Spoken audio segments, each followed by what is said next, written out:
Ecclesia Reformata, sempre reformanda, secundum verbum Dei.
Buenos días a todos ustedes, queridos hermanos en Cristo.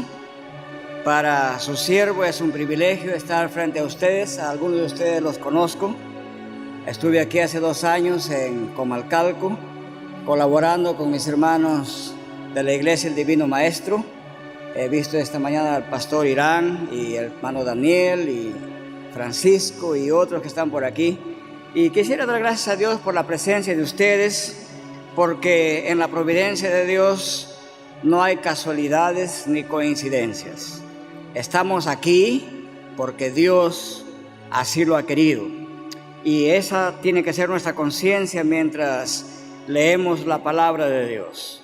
La conferencia de esta mañana se llama El rol de las iglesias reformadas para darle continuidad a la reforma.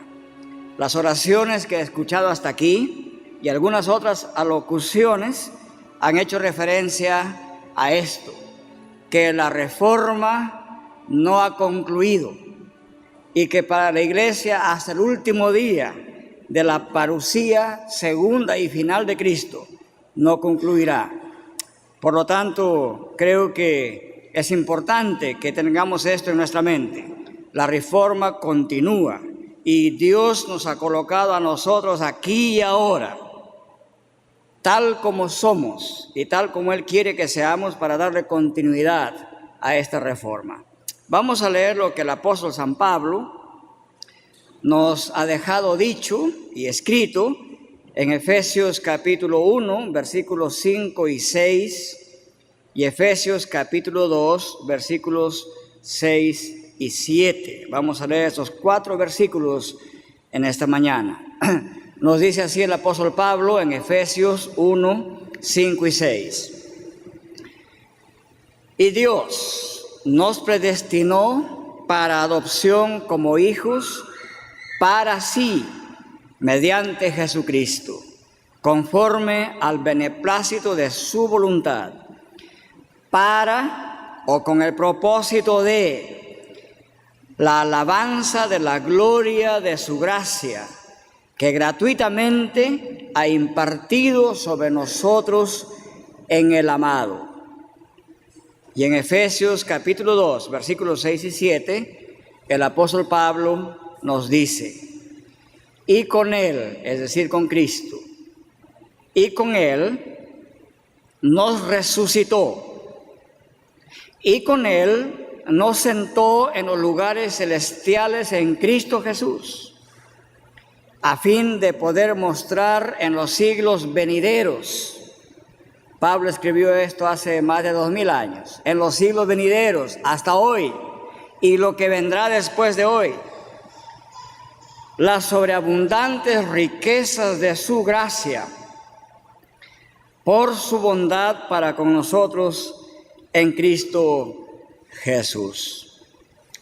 Nuestro Dios y Padre, le suplicamos que en su gracia sobreabundante, que en su misericordia, lealtad y fidelidad, hoy, Padre, nos acepte en Cristo Jesús en su presencia y haga de cada uno de nosotros buenos soldados de Cristo, soldados que no dejen caer la bandera de la verdad de Cristo, soldados que no estemos en retirada, sino constantemente avanzando, destruyendo por su palabra y el poder de su espíritu, el poder del enemigo, y que cada vez que oremos en cada servicio de adoración, diciendo venga tu reino, esté en nuestra mente y corazón el deseo del cual el Catecismo Menor de Westminster lo expresó, que cada vez que oremos así estamos pidiendo a Dios y a Cristo como Rey de su iglesia, que las huestes de Satanás sean desbaratadas y destruidas y que el reino de Jesucristo pueda seguir avanzando y engrandeciéndose en esta tierra, del cual nosotros somos soldados. Nuestro Dios y Padre, en esta mañana, háblenos por esta palabra, ayúdenos a comprender el espíritu de la reforma, que es una expresión de su gracia, misericordia y providencia en la historia. Ayúdenos a recordar y aprender ese espíritu, para que la chispa de la reforma siga engrandeciéndose y ardiendo en América Latina. Nuestro Dios y Padre, gracias porque en condescendencia con su pueblo y con su iglesia, usted nos ha dejado su palabra, la revelación de quién es usted, de quién es el hombre y para qué nos ha puesto en este mundo. Le damos gracias, Padre, porque en su inmensa misericordia y bondad, en su presciencia, nosotros que estamos aquí presentes hoy, solamente representando a muchísimos hermanos en Cristo, hemos heredado su palabra, no para guardarla, sino para predicarla, proclamarla, vivirla. Ayúdenos, Padre, a hacer esto. Santifíquenos por su Espíritu para que hagamos precisamente esto. En el nombre de Jesús. Amén.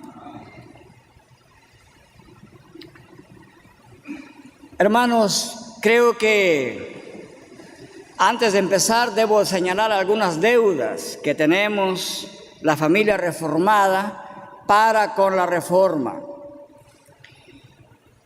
Y probablemente no sea erróneo decir que a pesar que han pasado 500 años de la reforma en este mundo, es aún muy poco lo que conocemos del espíritu de la reforma. Y una de las razones por las cuales conocemos muy poco es porque las iglesias reformadas en América Latina no hemos tenido una preocupación seria y persistente y verdadera en ver publicadas todas las obras de los reformadores, principalmente de aquellos que le dieron consolidación y continuidad a la reforma. Las obras del doctor Martín Lutero han sido coleccionadas en 8 volúmenes en el idioma inglés, de las cuales hay muchos más volúmenes traducidas al español de los que hay de Juan Calvino. La Universidad de Ginebra, hace unos años atrás, basada en lo que se podría llamar la academia que fundó Juan Calvino en los años 1500 y pico, se han coleccionado en 58 volúmenes. Eso les dice claro, 8 contra 58. Es que Martín Lutero, el iniciador de la Reforma, escribió bastante, pero mucho más escribió Calvino. Esos 58 volúmenes que están disponibles en forma digital para el mundo entero por parte de la Universidad de Ginebra abarcan más de 40,000 páginas. Todas ahí están disponibles en 2 idiomas, en los idiomas que dominó Juan Calvino, latín y francés. En inglés se han coleccionado, exceptuando algunos trabajos, 42 volúmenes de Juan Calvino. En castellano no tenemos ni 15 volúmenes de Juan Calvino. Y esa es una deuda que tenemos. No puede ser, y yo quiero hacer positivamente una protesta pública contra mí mismo, y contra todos nuestros seminarios y profesores de América Latina que decimos que somos reformados, pero tenemos una deuda. Tenemos que hacer el esfuerzo. Tiene que ser propósito de la Iglesia Reformada en América Latina de un día tener esos 58 volúmenes en nuestro propio idioma, el idioma castellano. Y tiene que ser un propósito, por lo menos declarativo, de la celebración de estos 500 años de Reforma. Porque si no, sería un recuerdo vacío, un saludo a la bandera que no tiene consecuencias en la vida y obra de la Iglesia Reformada en América Latina. Es una primera deuda. Conocer profundamente, a carta cabal, el pensamiento reformado. Y digo esto porque sostengo como una de mis hipótesis de trabajo teológico para América Latina, que es en parte el desconocimiento de las obras reformadas, del espíritu de la reforma que ha llevado a muchas de nuestras iglesias a enamorarse de doctrinas extrañas y de prácticas extrañas que con gran vigor se las introduce en nuestras iglesias reformadas. Por eso tenemos esa deuda. Es una deuda pastoral, es una deuda académica, es una deuda intelectual. CLIR, en parte, está trabajando en esa dirección. Ya tenemos casi todos los profetas menores, o sea, el comentario de Juan Calvino a los profetas menores ya está casi concluida por CLIR. Pero solamente somos 4 los que en América Latina estamos tratando de traducir las obras de Calvino. Pero la familia reformada en América Latina tiene varios millones. Si solamente contamos a Brasil y México, sobrepasa el 1,5 millones de miembros reformados en América Latina. Y si a eso juntamos unos 300,000 entre todas las demás iglesias pequeñas, tenemos casi 2 millones probadamente de reformados en América Latina, pero solamente 4 trabajan en la traducción de las obras reformadas. Entonces la pregunta es clara: ¿cuánto amor tenemos por la doctrina reformada? ¿Cuánto cariño tenemos por el espíritu de la reforma? Y yo creo que esa deuda tiene que saldarse. Nuestro Dios va a tener que levantar hombres de seminarios de América Latina que puedan dedicar su vida a traducir las obras reformadas y a otros a escribir sobre la reforma. No podemos continuar en este olvido casi cómplice. Yo creo que la traducción de estas obras, como decíamos con los hermanos directivos de la Iglesia Nacional Presbiteriana de México, la traducción de estas obras hará que en nuestros seminarios cada vez la red sea de huequitos más cortos para no permitir la penetración de tanta distorsión que existe en América Latina de las doctrinas escriturales. Esa es la deuda que quería dejarle en sus conciencias. Si todo lo que voy a decir en esta conferencia se olvidan, no nos olvidemos de esa deuda. Solo 4 en la traducción de las obras de Calvino, siendo varios millones de reformados en América Latina. Así que queremos invitar a sumarse a este equipo de traductores a todos aquellos brillantes profesores que dominan hebreo, griego, arameo, latín, francés, etc. Sumémonos a esta obra y saldemos esta deuda con la reforma. Vamos ahora a nuestro tema. ¿Qué podemos hacer las iglesias reformadas para darle continuidad a la reforma? A esta pregunta tenemos que responder resolviendo otras preguntas. La primera pregunta que tenemos que resolver es: ¿quiénes somos las iglesias reformadas? Esta pregunta reclama por el hecho de cuál es la identidad de las iglesias reformadas. Y no podríamos hablar de identidad reformada desconociendo el largo y grande cuerpo de la teología reformada. El apóstol Pablo nos dice quiénes somos las iglesias reformadas. No es una iglesia extraña, no es una iglesia que nació con la reforma. Las iglesias reformadas no son producción solamente de la reforma. Son iglesias que por la gracia de Dios han sido redimidas por Cristo Jesús, por su sangre, y existen en este mundo desde que Cristo fundó la iglesia que podríamos llamar del Nuevo Testamento. Entonces, somos la iglesia de Cristo, no es una iglesia extraña. La iglesia reformada es la continuidad de la iglesia apostólica. Estamos fundamentados en Cristo como piedra angular y en la doctrina de los apóstoles y profetas, como dice Efesios capítulo 2. Esa es nuestra identidad.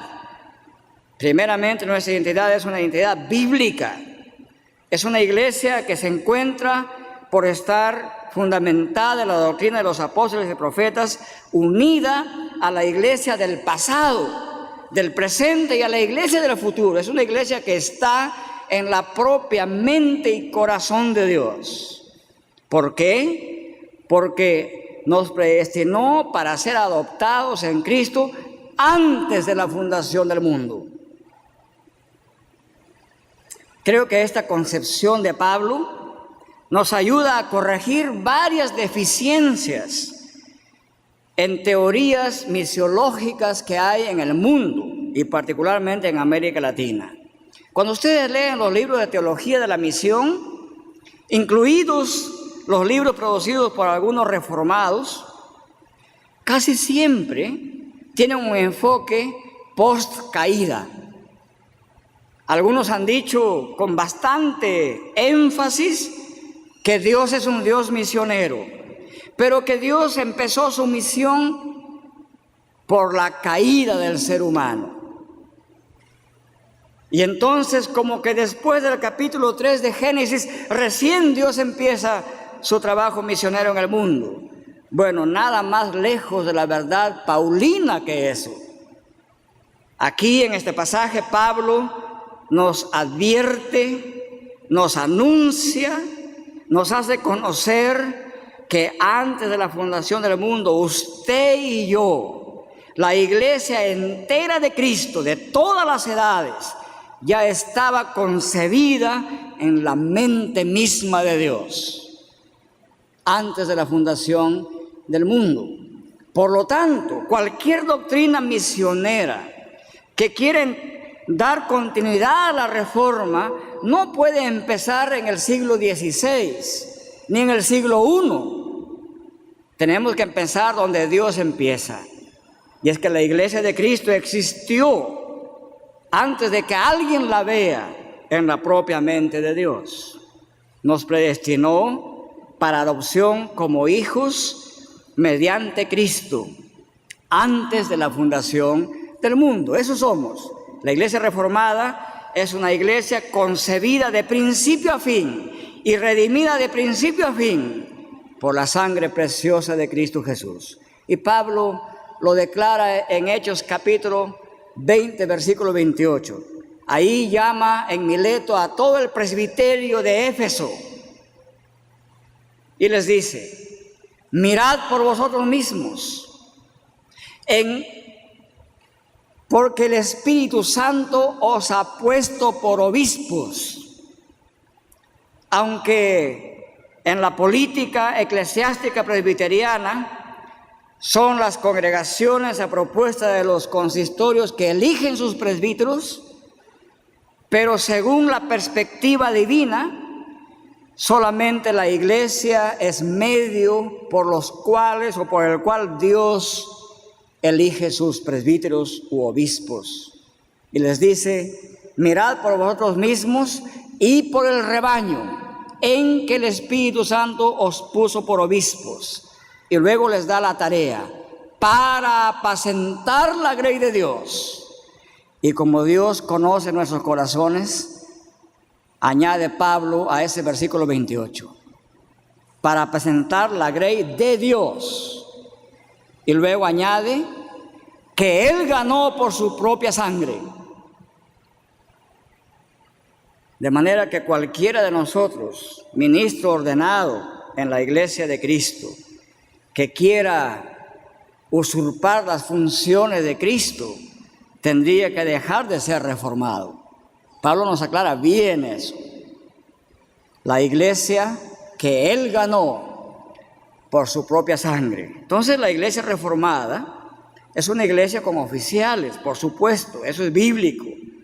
Oficiales que están ahí para hacer labor episcopal o de supervisar el trabajo de la grey. Y también para apacentar, para pastorear la iglesia de Cristo. Por eso predicamos a la iglesia de Cristo, el evangelio de Cristo, y administramos todos los oficios en el nombre de Cristo a su iglesia, que es propiedad de Él. Él es el rey, cabeza única de la iglesia de Cristo. Y nosotros somos simplemente sus siervos. Esa es la iglesia reformada. Entonces, en este pasaje, Pablo nos habla del propósito de esa iglesia de Cristo o iglesia reformada. Ya sabemos quiénes somos, elegidos desde antes de la fundación del mundo en Cristo para ser hijos de Dios y para estar con Cristo en los lugares celestiales. Eso es nuestra identidad. ¿Para qué? El propósito de Dios al haber redimido a su iglesia es bien claro, lo dice el texto con claridad, para alabanza de la gloria de Dios, para la alabanza de la gracia de Dios. ¿Por qué? Porque gratuitamente ha impartido sobre nosotros esa gracia en Cristo Jesús. Para eso existe la iglesia de Cristo. Aparte de existir para darle la gloria a Dios por nuestra redención, por nuestra salvación eterna, no hay razón de ser y de existir de la iglesia de Cristo. Y eso tiene que quedar claro para cada creyente en Cristo Jesús. Cada creyente como individuo y las iglesias como cuerpo total hemos sido redimidos gratuitamente debido a la sola y única bondad abundante de Dios en Él, y hemos sido redimidos para la alabanza de la gloria de la gracia de Dios. Para eso, ese es el propósito de la iglesia de Cristo. Cuando entendemos la iglesia desde esta perspectiva escatológica e histórica, se desvanece de nuestra mente y corazón toda ambición de poder y de agrandamiento de nosotros mismos, porque en la iglesia de Cristo es necesario que Él crezca y nosotros disminuyamos. Ese es el propósito. Entonces, en ese propósito, Dios muestra su gloria en la salvación de su iglesia. Si podemos resumir esto en una sola palabra, diríamos que cada iglesia de Cristo, cada iglesia reformada, es un monumento que hace recordar a la iglesia y al mundo la soberana y buena gracia de Dios. Eso es la iglesia, un monumento a la gracia y a la bondad de Dios. Y ese es el centro de nuestra predicación. Valdría la pena quizás hacer una breve revisión del significado del término griego que usa este pasaje, la gloria de Dios. Porque decimos soli Deo gloria muchas veces. Ya casi en algunas iglesias reformadas es un mantra. Debemos saber qué es eso. ¿Qué es la idea de gloria de Dios en la Biblia? El término hebreo, del cual la Septuaginta tradujo para hablar de gloria, y los autores del Nuevo Testamento tradujeron al griego esa palabra kabod, y está en diferentes formas verbales en la Biblia. Pero en la Biblia se usa esta palabra, de la palabra gloria, se usa para describir las características más resplandecientes de las cosas creadas, de los seres humanos y de Dios. La palabra kabod, gloria, describe las características más resplandecientes, esplendorosas de las cosas, de los seres humanos y de Dios. Cuando el término gloria se aplica a las cosas creadas, describe su brillantez, su esplendor, como en el caso de las estrellas, de las grandes lumbreras, según Hechos capítulo 2 y según 1 Corintios 15, 41. Claramente dice, una es la gloria del sol, otra es la gloria de las estrellas. Está hablando del esplendor, de lo brillante, de lo resplandeciente de esos cuerpos creados por Dios. Entonces, cuando se aplica la palabra gloria a las cosas, nos hace pensar en el resplandor de esas cosas. Cuando se aplica al caso de la vestimenta, y esta palabra se aplica mucho en el Evangelio de Lucas, traduciendo la palabra kabod por la palabra endoxo en el Nuevo Testamento. Y entonces describe la hermosura, la excelente calidad y el alto precio de ese vestido. Y cuando el término gloria se aplica a los seres humanos, entre muchos otros aspectos, describe las manifestaciones externas referidas a altas posiciones, a grandes posesiones y a la gran fortaleza de esos seres humanos. Eso describe la palabra gloria aplicada a los seres humanos. Y cuando esta palabra se aplica a la posición, nos da a entender que habla de la grandeza de esa posición. Por ejemplo, en Génesis capítulo 45, versículo 13, se relata la historia de José. Y José instruye a sus hermanos, dicen, regresen a la tierra de mi padre y cuéntenle lo que han visto acerca de mi gloria, que está descrita con el término hebreo kebodí, mi gloria, con la que la gente de Egipto consideraba a José. Y José era el segundo hombre en Egipto, después del faraón. Entonces la palabra gloria, cuando se aplica en este caso a José, describe la grandeza de su posición, casi en el trono mismo de Egipto. Y cuando esta palabra gloria se aplicó a David y se aplicó también al rey Joaquín, se hablaba del esplendor de la majestad como reyes de Israel, según Salmo 21:15 y Jeremías 22:18. Entonces, la palabra gloria se aplica a las personas en su posición, en sus posesiones y en su fortaleza. Hemos dicho qué significa cuando se aplica a su posición. Y cuando se aplica a sus posesiones, esta palabra gloria implicaba gran riqueza, prosperidad, abundancia en oro, en plata, en ganados y en siervos. De eso nos habla Génesis 30 y 31, cuando habla de Jacob y sus grandes riquezas que poseía. Se hablaba de la gloria de Jacob. Y también se habla de la gloria de Jerusalén, por las abundantes riquezas que las naciones escatológicamente un día traerían a Jerusalén, según Isaías 66. Y cuando se habla de la gloria, respecto a la posesión, ahora la fortaleza de los seres humanos, se afirma que ellos tienen gloria porque son hombres fuertes. Job reclamaba eso para sí. Noten que de Job no solamente se habla de su paciencia o impaciencia en algunos capítulos, ¿verdad? Se habla también de su gloria en otro sentido. Dice así: conmigo es siempre nueva mi gloria, dice Job, y mi arco en mi mano se renueva.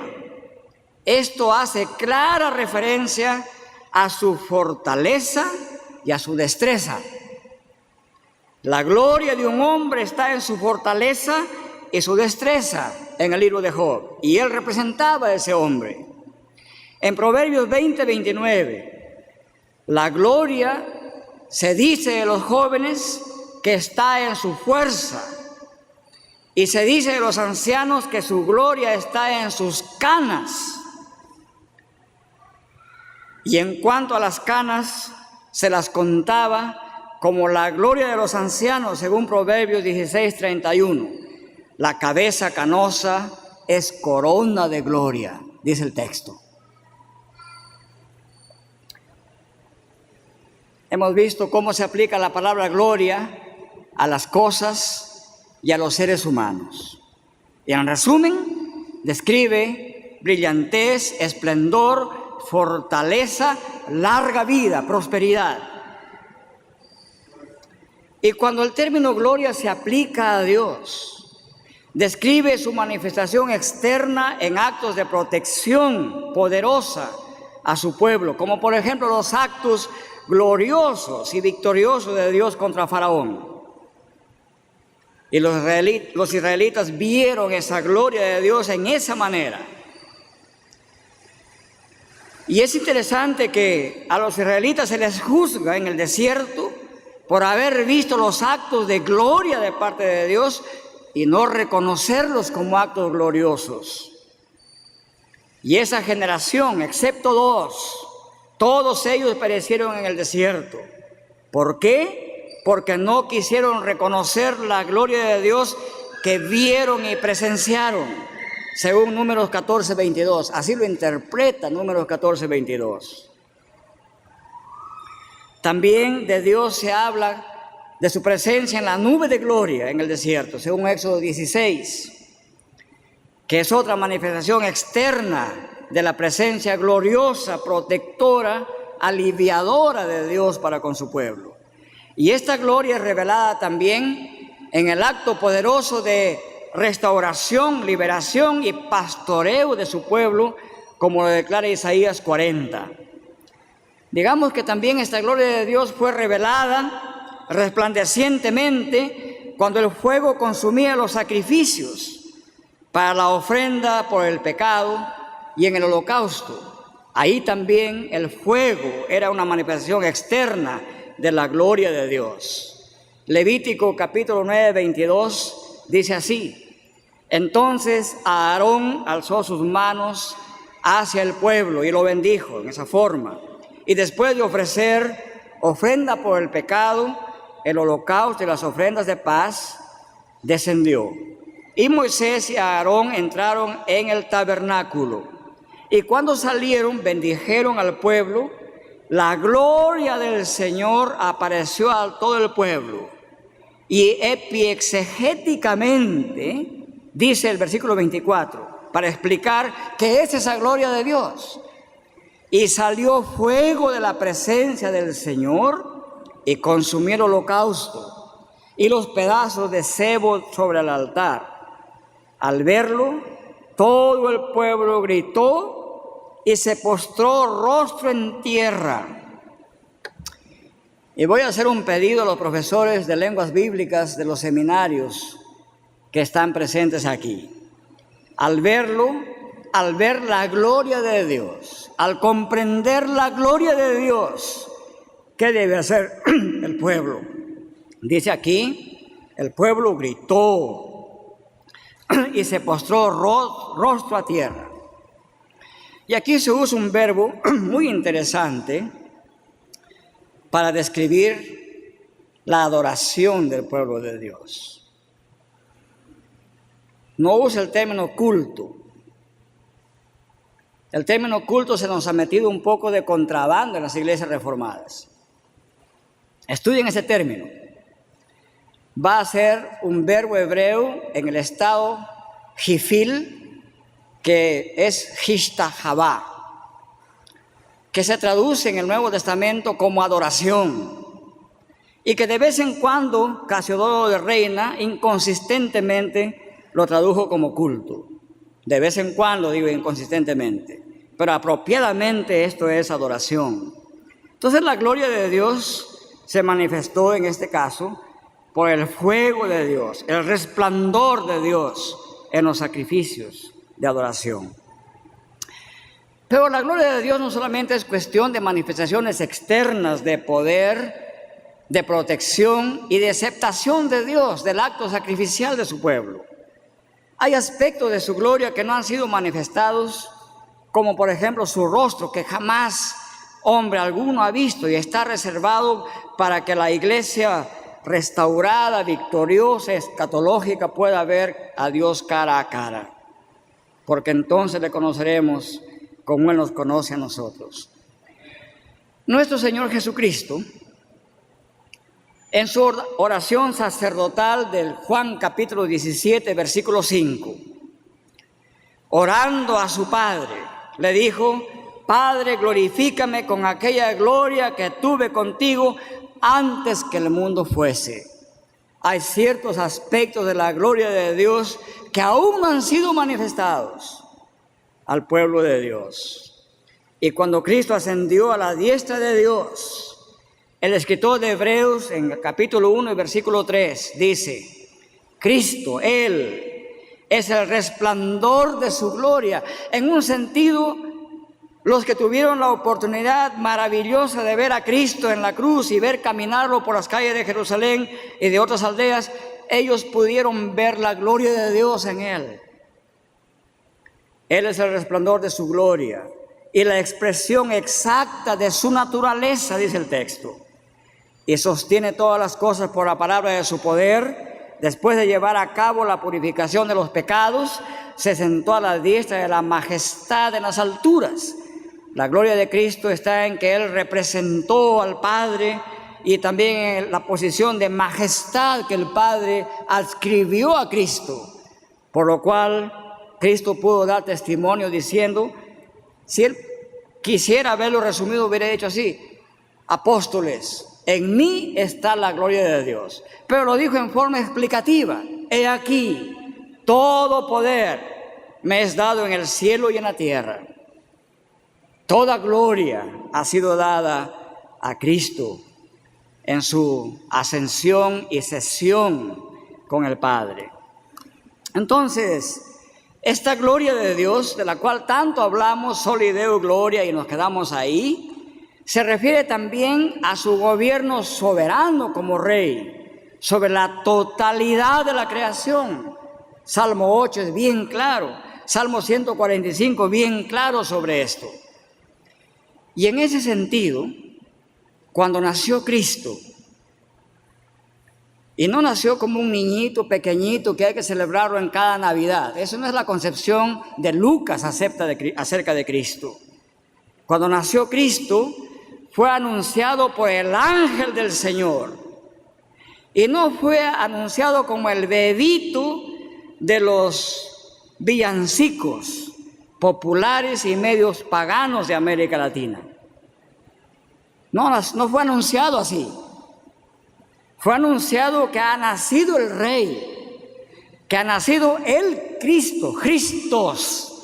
En otras palabras, el Rey de la gloria ha nacido. Y yo creo que esa concepción y entendimiento de la naturaleza de Cristo nos tiene que apartar del rito romano de las Navidades del pobre niñito Emmanuel, que hay que tenerle pena y trasladarlo y hacerle adornos y ponerle pañalitos y ponerle burritos y vaquitas y hasta todo animal que jamás estuvo presente ahí en el pesebre. Necesitamos reformar nuestra mente de cómo concebimos y recordamos a Cristo, como dice Pablo. Si un tiempo le conocimos en la carne, hoy no más le conocemos así, es el Rey de la gloria. No tenemos el derecho de congelar a Cristo en un bebito. Entonces nace Cristo, el ángel del Señor apareció a los pastores y la gloria de Dios resplandeció alrededor de ellos, anunciando de este modo que ha nacido el Rey enviado por Dios. Esta gloria resplandeciente es la misma gloria que acompañará a la nueva Jerusalén, a la iglesia de Cristo, cuando descienda, y dice así Apocalipsis 21, versículo 10. Y me llevó el Espíritu a un monte grande y alto, y me mostró la ciudad santa, Jerusalén, que descendía del cielo de Dios. Tenía la gloria de Dios, dice el texto.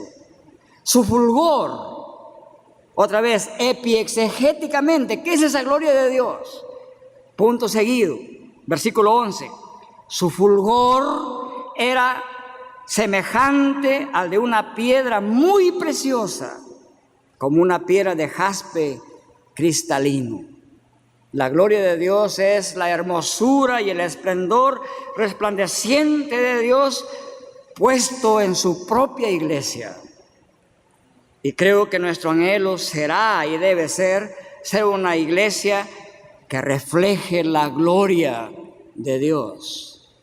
Y jamás la iglesia podría reflejar la gloria de Dios apartándose de las Escrituras, siguiendo las tradiciones humanas, como si fueran revelación de Dios. Y al describir la hermosura de la nueva ciudad de Dios, otra vez el apóstol Juan, en ese mismo capítulo 21 y versículo 23 al 27 nos dice así: la ciudad, miren, esto es una explicación epiexegética de la gloria de Dios. La ciudad no tiene necesidad del sol ni de la luna que la iluminen, porque la gloria de Dios la ilumina. Y el Cordero es su lumbrera. La gloria de Dios está en Jesucristo. Y las naciones andarán a su gloria, a su luz. Y los reyes de la tierra traerán a ella su gloria, sus posesiones. Sus puertas nunca se cerrarán de día, pues ahí no habrá noche. Y traerán a ella la gloria y el honor de las naciones. Y jamás entrará en ella nada inmundo. Creo que esto hay que recordarlo nosotros hoy, soldados de Cristo, soldados reformados. Tenemos que hacer esto, nuestro propósito, nuestra tarea pastoral, nuestra tarea académica, teológica, misionera, conscientes de que en la iglesia de Cristo jamás entrará nada inmundo. Contra eso lucharon los reformadores. Ni el que practica abominación y mentira, sino solamente aquellos cuyos nombres están escritos en el libro de la vida del Cordero. La gloria de Dios, queridos hermanos, es el poder de Dios. Toda su hermosura, toda la santidad de Dios está descrita en la palabra gloria de Dios. Su resplandor luminoso, como la gran lumbrera que es Cristo el Cordero de Dios, juntos iluminarán e iluminan a la iglesia militante y triunfante de Cristo para siempre. Esa es la gloria de Dios. Entonces, la iglesia reformada es una iglesia que muestra, que refleja esa gloria de Dios, descrita por su palabra. Además, Dios muestra su gloria en la salvación de su iglesia en todas las edades, en la continuidad de las épocas cronológicas de este mundo, en las edades de la historia que Él mismo conduce.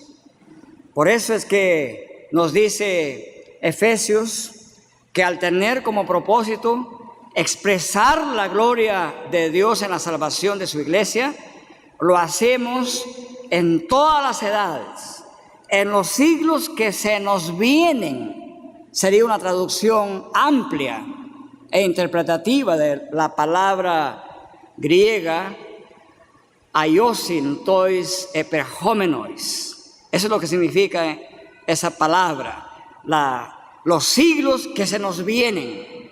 Pablo escribió así en ese tiempo, los siglos que se nos vienen, teniendo en mente que la iglesia de Cristo crecerá y caminará reflejando constantemente la gloria de Dios. Entonces, ¿cuál es el significado de estas frases sustantivales? Las edades que se nos vienen. ¿A qué edades se refiere Pablo aquí? Algunos comentaristas aducen que se refiere a las edades que seguirán después de la venida de Cristo, pero no hay evidencia exegética para aprobar esta posición. Es una idea brillante, pero no tiene sustento exegético en el texto. Más bien debemos considerar que la interpretación más adecuada es la que nos han dado, por ejemplo, James, Fawcett y Brown, Alford. Ellos afirman que estas edades que se nos vienen, o siglos que se nos vienen, se refiere a las benditas edades del Evangelio, que van a sustituir a todas las demás proclamaciones de este mundo. En otras palabras, abarca las épocas pasadas y abarca a las épocas futuras, donde la gloria de Dios será resplandeciente en su iglesia, tanto militante como triunfante, como hemos leído en el Apocalipsis. Es decir, las épocas que se nos vienen se refiere a esas épocas que, aunque empezando con la predicación del Evangelio en los tiempos de Pablo y de los apóstoles, y desde allí continuamente se sucede una tras otra época hasta la segunda venida de Cristo. Por eso Cristo, como el último Adán y como aquel profeta prometido en Deuteronomio 18, puesto de pie en ese monte en Galilea de los gentiles, de las naciones, Cristo dijo: todo poder me es dado en el cielo y en la tierra. Por lo tanto, anuncien el Evangelio de Cristo, enseñando todo lo que yo os he enseñado. Y aquí yo estaré con vosotros hasta el fin del mundo. Estos son los siglos que se nos vienen. Entonces, la razón de esta palabra que se nos vienen, esa es la idea griega de esta palabra, no excluye el tiempo presente en ese entonces cuando se dijo, sino que simplemente implican al tiempo que sigue, a ese tiempo en que Cristo nos sentó en los lugares celestiales con Él. En resumen, las edades que se nos vienen abarcan al tiempo desde la conversión de los efesios hasta la propia segunda venida de Cristo, una gran extensión de tiempo. Entre esas edades estamos aquí presentes hoy para anunciar y para hacer la expresión de la gloria de Dios. Y me avisa, hermano, para terminar, para cumplir con mi castigo. Entonces, el propósito de Dios al haber salvado por misericordia, bondad y gracia a los efesios en primer lugar, y también en segundo lugar a todos nosotros, ese propósito es que seamos monumentos vivientes, piedras vivientes del edificio del templo de Dios, que reflejan la gloria de Dios, como fue el diseño original del templo de Dios. Si entendemos ese propósito, entonces podemos deducir qué es lo que la iglesia debe seguir haciendo en la historia hasta que Cristo venga en su segunda y final venida. Juan Calvino respondió a esta pregunta de esta manera. Dice así, cuando él interpreta esta frase en su comentario sobre este capítulo y versículo, dice así: ¿cuál es el propósito en la historia de la iglesia hasta que venga Cristo? Mostrar en las edades que se nos vienen, dice él, Pablo quiere decir que los efesios hagan de la gloria de Dios, que es la verdadera causa de su salvación, el objeto de su dedicación. Y sostenía que era por eso que se añade que fue el designio de Dios santificar en todas las edades la memoria de su gran bondad. La iglesia misma es como un gran sacramento, un memorial que nos hace recordar la presencia de la gloria de Dios en ella. Entonces, ¿qué es lo que la iglesia debe seguir haciendo en la historia hasta que Cristo venga por segunda y final vez? A partir de esa interpretación de Juan Calvino, que afirmaba que también a nosotros se nos instruye que la misericordia de Dios, a quien le plació admitir a nuestros padres en el número de su pueblo, merece rememorarse para siempre. En cada servicio de adoración rememoramos la misericordia de Dios al habernos salvado y al habernos añadido al número del pueblo mismo de Dios. Entonces, el hecho de que los gentiles, nosotros, hayamos sido injertados en el pueblo de Dios, como decía Calvino literalmente, es una obra maravillosa de la bondad divina que debe ser transmitida por los padres a los hijos y a los hijos de sus hijos, para que nunca sea olvidada o dejada de reconocer por los hijos de los hombres. Ya Calvino nos trae el programa misionero, académico, el programa evangelístico. Donde quiera que evangelizamos, no simplemente estamos buscando conversos para que aumente la iglesia, sí también eso, pero principalmente estamos tratando de que la gloria de Dios continúe presente en la iglesia de Cristo hoy. Yo creo que Juan Calvino, al aplicar el significado de estas frases paulinas a la iglesia y su tarea, aunque fue primeramente dirigida a los efesios, quienes por la bondad de Dios habían sido hechos pueblo de Dios, que antes no eran pueblo, no eran nada, y nosotros también pertenecemos a esa categoría. Antes no éramos pueblo, no éramos parte de Israel. Esta idea de Calvino nos da la pauta para continuar con la reforma de la iglesia. Ahí donde la gloria de Dios no es reverenciada, ahí donde la gloria de Dios y de Cristo no es expresada, ahí hay un lugar para continuar reformando la iglesia de Cristo. ¿Y cómo pueden llegar a ser salvos los habitantes de América Latina y del Caribe? Y en verdad, ¿cómo puede llegar a ser salvo el mundo entero? Es decir, la salvación es siempre y será siempre por la maravillosa gracia y bondad de Dios, monumento a su gloria. La proclamación entonces permanente y memorable de esta verdad, de esta gloria de Dios, provocará que la iglesia de hoy y del futuro se reforme. Donde la gloria de Dios no resplandece, la inmundicia humana habrá penetrado y se necesita reformarla.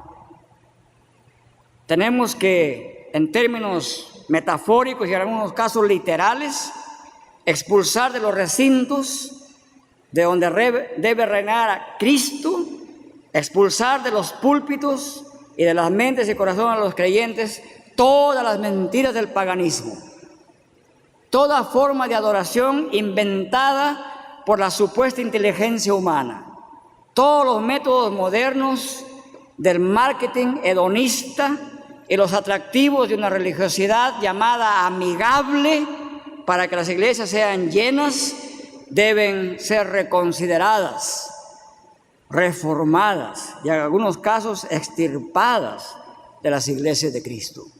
Nada más falso que aquella doctrina que enseña que a menos que la iglesia adopte los métodos del mundo, los métodos exitosos del mundo, la iglesia no tendrá éxito. Nada más falso que eso. Al contrario, hermanos, compañeros de milicia, al contrario, más bien por haber dado lugar a esa ideología marquetera y contemporizadora en muchas iglesias, incluso en las que nos llamamos reformadas, se ha abandonado la predicación de este hecho, de que la gloria y bondad de Dios son la causa primera y última de nuestra salvación, ningún método en particular. La gloria, la gracia y la bondad de Dios son la causa primera y última de la salvación.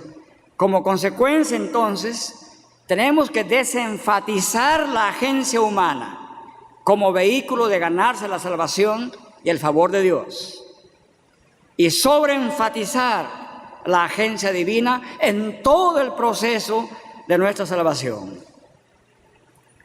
Aunque ello no se diga con claridad, las formas, cómo se diseñan los mensajes y las liturgias dejan implícita la presuposición de que a menos que adoptemos los métodos llamados exitosos de los modernos gurúes de la empresa moderna del mundo, no habrá éxito en la iglesia. Nada más falso que esto. Juan Calvino respondió ya a los métodos mundanos de la iglesia romana de su tiempo en estas palabras. Esto es lo que él dijo literalmente en su libro llamado La necesidad de reformar la iglesia. En la página 90 dice así. Él está haciendo una defensa de la reforma. Y de paso, les advierto que ese libro resume la doctrina central, nuclear de la reforma. Y lo dice Calvino en esas palabras. He mostrado anteriormente que Cristo fue privado en gran medida, no solamente del honor del sacerdocio como mediador, sino también de la gratitud debida a sus beneficios sacerdotales. Es cierto que lo llaman redentor, dice Calvino, pero en una manera que implica que los hombres también, por su propio libre albedrío, se rediman a sí mismos de la esclavitud, del pecado y de la muerte. Lo llaman redentor, pero propalan que el hombre puede salvarse a sí mismo. Calvino dice, es cierto que lo llaman justicia y salvación a Cristo, pero solamente para que los hombres obtengan la salvación por sí mismos mediante el mérito de sus obras, a veces de sus cánticos, de sus dones, etc. Parece que Calvino se dirige a la iglesia de hoy día, ¿verdad? La iglesia glorifica a Dios en el esplendor de su alabanza. Pero por haber dado lugar a esta ideología marquetera y contemporizadora, en muchas iglesias reformadas se ha abandonado el himnario del pueblo de Dios, que en las propias palabras reveladas por Dios da honra y gloria a Dios en el lenguaje más expresivo y reverente que jamás hombre simple alguno haya logrado, es decir, en el lenguaje inspirado por el Espíritu Santo. Muchas iglesias reformadas han expulsado de sus púlpitos y de sus liturgias el himnario de los 150 salmos de la Escritura. Y ha sido en algunos casos completamente reemplazado por puros coritos y canciones de sola inspiración humana. Y con mucha fuerza, con muchos miles de horas al año de ensayos para decirle a Dios palabras que Él no ha revelado. Y habiéndonos Él dejado cómo debe honrarse su gloria, su honor, su naturaleza en palabras tan preciosas del libro de los Salmos. Una de las evidencias de este abandono o descuido o quizás ignorancia en algunos casos es que hasta el día de hoy no existe un salterio en castellano con todos los 150 salmos de la Biblia para cantar. Hay porciones y pedazos, esfuerzos aislados. Sin embargo, sí existen en castellano muchos himnarios que han reemplazado y desplazado al himnario inspirado por Dios. Esta es una deuda, es una segunda deuda de las iglesias reformadas. Y no podemos ignorarlas. Algunos dicen, sí, hermano, pero los salmos son aburridos. Oiga, ¿es aburrida la palabra de Dios? Por supuesto que no. Puede ser que la melodía sea aburrida. Y entonces, si así lo es nuestra responsabilidad de ponerle melodías que puedan expresar ese esplendor glorioso de Dios. Pero no es nuestra responsabilidad abandonarlos.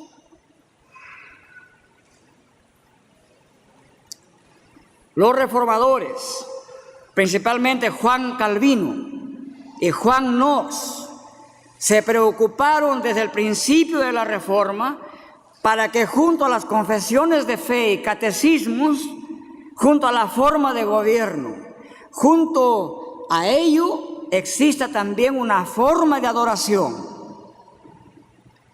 y que existan las alabanzas con los salmos de la palabra de Dios que alaban la gloria de Dios. Y Pablo dice que estamos hechos como iglesia para la alabanza de la gloria de Dios. Ahí están como evidencias el Salterio de Ginebra y el Salterio completo en varias ediciones producidos por la Asamblea de Westminster, reformados de América Latina. Este es un trabajo pendiente para nosotros. Y no podemos hablar de la gloria de Dios y no podemos pretender que nuestras iglesias reflejen y sean monumentos de la gloria de Dios si no continuamos con eso en la Reforma. Necesitamos que esos 150 salmos de la Biblia, que pueden componerse en más de 600 himnos, sean traducidos apropiadamente para ser cantados con las mejores melodías de América Latina y del resto de iglesias reformadas hermanas que en el mundo han producido. Independientemente de sus convicciones bíblico-exegéticas en cuanto a la alabanza con los salmos, independientemente de ello, creo que ellos son parte de la sana alabanza en una verdadera adoración reformada. Como decía Calvino otra vez, citando la obra Necesidad de reformar la iglesia, él dice que los salmos son la verdadera y legítima adoración y que de ahí brota la oración, la alabanza y la acción de gracias, que son las pruebas de la gloria que le atribuimos a Dios.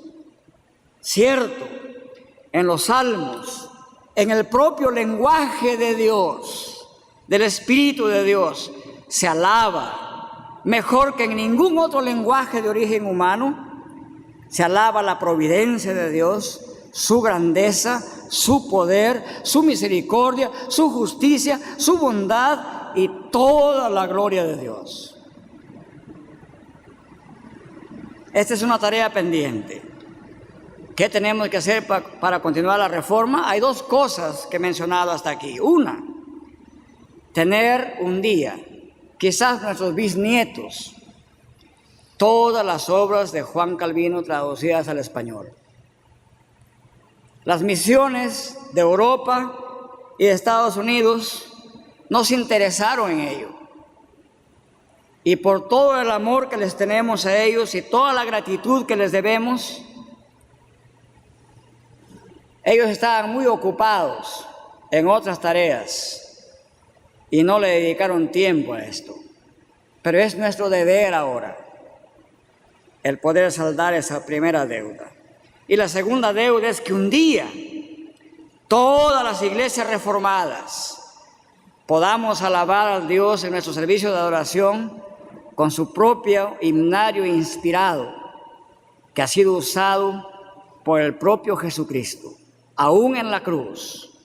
Sus últimas palabras, Padre, en tu mano encomiendo mi espíritu, vienen de los propios salmos y de ningún otro himnario que no haya sido inspirado por Dios. Es una tarea pendiente, esa segunda tarea, para continuar la reforma. Hay que reformar nuestra alabanza, nuestra adoración. A ella, a esta tarea, debemos unir nuestros esfuerzos intelectuales, académicos, lingüísticos, devocionales. A ello debemos darle finanzas hasta un día que tengamos los gloriosos cantos del dulce cantor de Israel en nuestro propio idioma y ponerle las melodías latinoamericanas y caribeñas más hermosas que se hayan producido sin dejar de lado aquellas hermosas melodías de los hermanos de Europa y de otros continentes que son ya conocidas y apreciadas entre nosotros. ¿Por qué? Porque la alabanza no puede ser monoétnica, porque no será así en el cielo. La multitud que ningún hombre podía contar alababa a Dios al unísono, y eran los hermanos en Cristo de diferentes naciones, tribus, linajes y lenguas.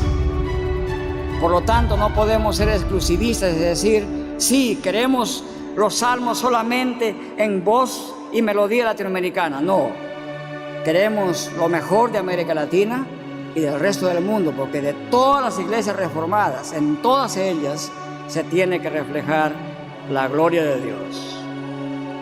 Por ahora, ahí voy a quedar, señalando estas dos grandes tareas pendientes para darle continuidad a la reforma. Que el Señor bendiga esta corta meditación. Amén.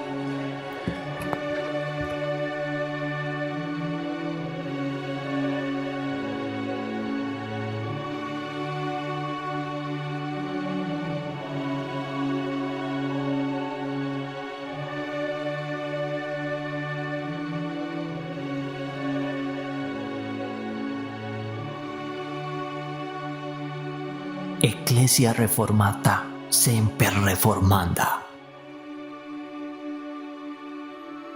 Secundo.